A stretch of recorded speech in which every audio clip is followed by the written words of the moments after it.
एक अज्ञात शव मिला था बोरे में बांधा हुआ, जिसका सिर कटा हुआ था। बाद में उसकी पहचान जो है फेकन पासवान, ग्राम धर्मपुर, थाना बथनाया के नाम से हुई। और 2 दिन के बाद उस बॉडी का जो है वो सिर भी हम लोग को बथनाहा थाना क्षेत्र से ही मिला। इस कांड में हम लोग ने एसआईटी का गठन किया था। उसका नेतृत्व जो है एसडीपीओ सदर 2 कर रहे थे, आशीष जी।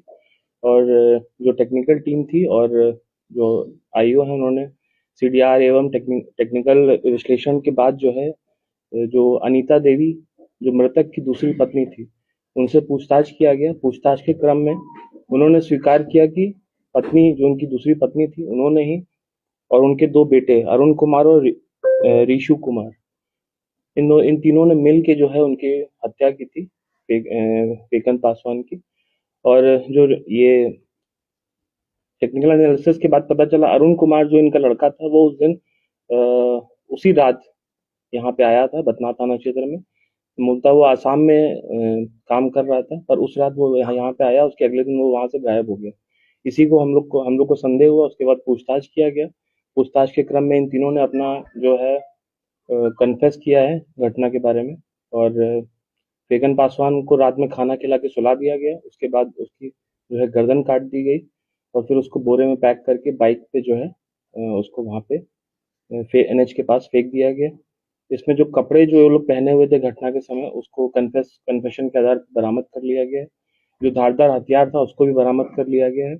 और जो कारण था घटना कारित करने का, वो इनका आपसी जो पारिवारिक मामला था और फेकन पासवान का किसी एक अन्य महिला के साथ भी रिश्ता था, उसके चलते ये घटना घटी और पैसों का लेन देन का मामला भी सामने आया। तो इस प्रकार ये पूरी घटना का सफल उद्भेदन हुआ है। जो पूरी टीम थी उसने सराहनीय काम किया। और जो अभियुक्त है अरुण कुमार ठाकुर, उसको पकड़ने के लिए हमारी टीम आसाम गई थी, वहां से उसको पकड़ के लाई। और जो घटना में प्रयुक्त दबिया है उसको बरामद किया गया है। घटना में प्रयुक्त कपड़े हैं जो पहने हुए थे अभियुक्त, उनको बरामद किया गया है। और जो सीडीआर इत्यादि का लोकेशन जिस मोबाइल का था उसको भी बरामद कर लिया गया। इस केस को जो है हम लोग स्पीडी ट्रायल में चलाएंगे और इनको सख्त से सख्त सजा दिलवाएंगे। गर्दन को किसी दूसरे जगह फेंकने का क्या मकसद था? वहीं की आइडेंटिटी ना पता चले शव की। और जो ये था कि इनकी परिवार, इनको पता भी था कि इन्होंने ही हत्या की, उसके बावजूद भी इन लोगों ने रोड जाम वगैरह भी किया था, पूरा ड्रामा भी किया। लेकिन जो सच है वो अत्यंत, जो लास्ट में है वो निकल के आया बाहर।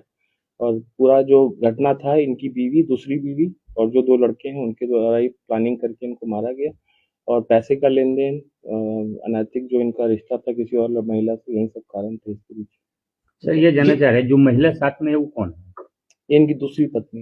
ये भी संलग्न है इसमें क्या? यही है क्या?